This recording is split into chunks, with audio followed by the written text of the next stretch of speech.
karena percuma saya mengikuti engkau dan tidak ada jaminan seperti itu.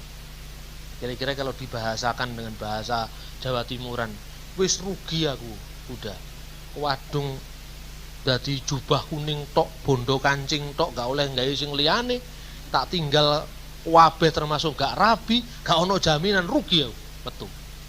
Terus Buddha baru berkata, ada seorang yang berjalan ke hutan dan dia cedera dalam sebuah perjalanan untuk berburu.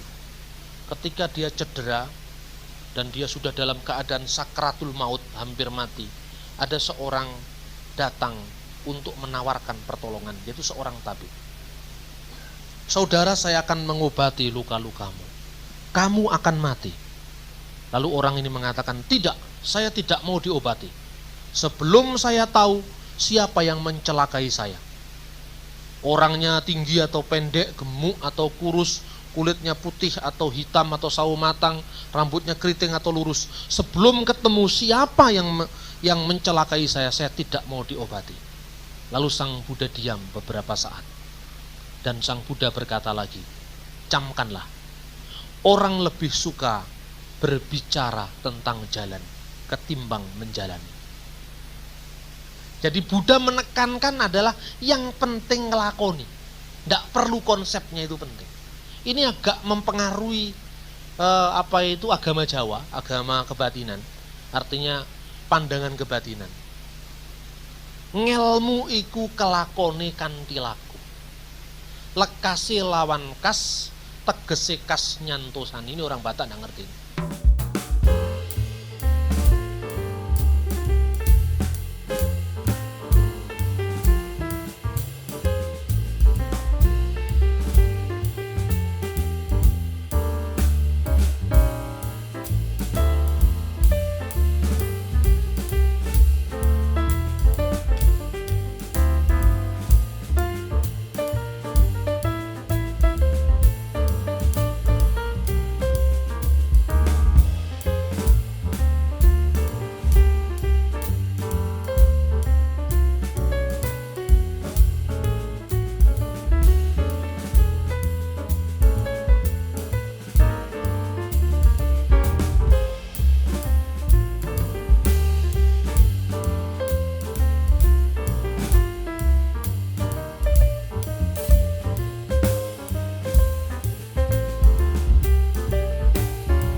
Buddha.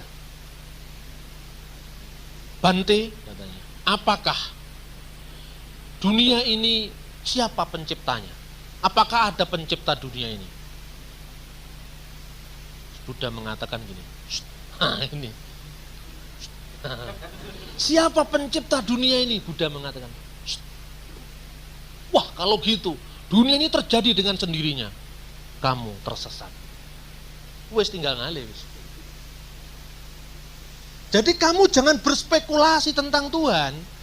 Nah, ini mempengaruhi orang Jawa. Podo gak aruwe. Oh engkel-engkelan wis ngaliyo podo aruwe. Gitu loh, orang Jawa yang penting ngelakoni. Jadi sebetulnya pandangan Jawa itu lebih banyak dipengaruhi Hindu, Buddha, kemudian diislamkan. Tapi pengaruh Buddhanya lebih kuat saya kira. Nah ini, saudara-saudara. Itu yang paling penting antara perbedaan agama Buddha dan agama Kristen dan Islam. Kalau Hindu agak lain. Hindu itu masuk masalah teis, tapi bukan monoteis, tapi monisme. Kalau politeisme Tuhannya banyak, tapi monisme bukan sekedar dia yang satu.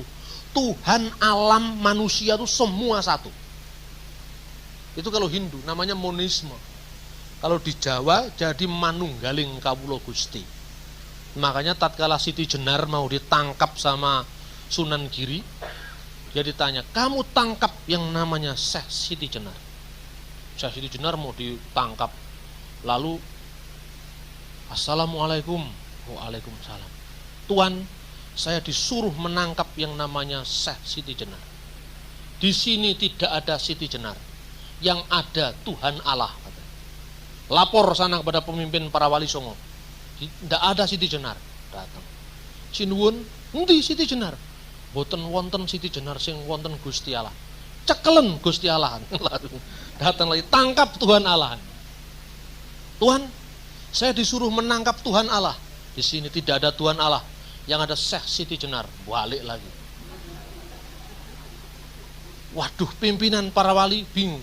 Apa dia katakan? Di sana katanya tidak ada Tuhan Allah. Yang ada Siti Jenar. Tangkap sekaligus Siti Jenar dan Gusti Allah. Ditangkap. Akulah dia. Nah, ditangkap dia. Jadi karena diriku dalam pengertian Atman, jiwa terdalam dari manusia.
untuk mendukung kebenaran.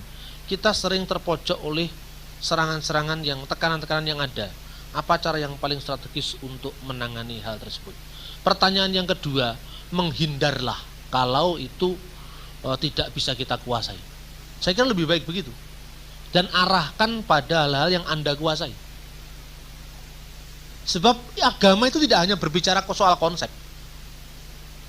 Agama itu berbicara hal yang utuh. Manusia ini secara utuh. Nah, kemudian memang tidak semua orang memiliki kemampuan untuk mendalami secara detail budaya, bahasa, dan sebagainya. Makanya itu kan ada segmentasi. Ya, pemilahan lah kira-kira segmen kita itu di mana gitu loh. Kita bicara tentang Islam pun tidak seragam. Bicara tentang Kristen pun tidak seragam. Misalnya kalau Anda berbicara kepada orang Islam yang pandangannya sangat pesantren ya, santri ya, tentu hal-hal yang saya katakan tadi sangat relevan.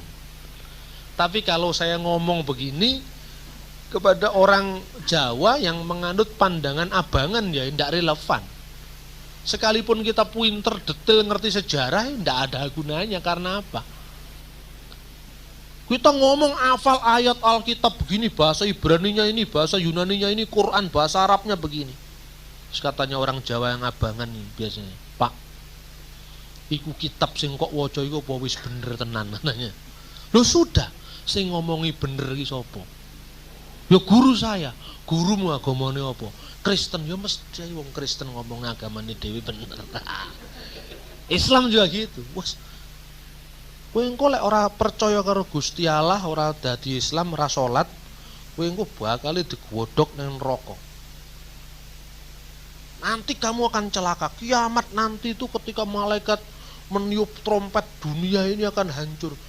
Wis sing ngomongi sapa? Neng kitab Quran. Kitab Quran ini lek kitabmu. Lek sing ra percaya lek duduk kitab. Lah ini ngomongnya piye? Kalau lek menurut kamu apa kitabmu apa? Aku ra duwe kitab. Kitab saya adalah kitab basah, kitab teles. Neng atiku dhewe. Aku iso langsung takon Gusti Allah katanya. Nah, orang kayak gini apa gunanya bahasa Ibrani?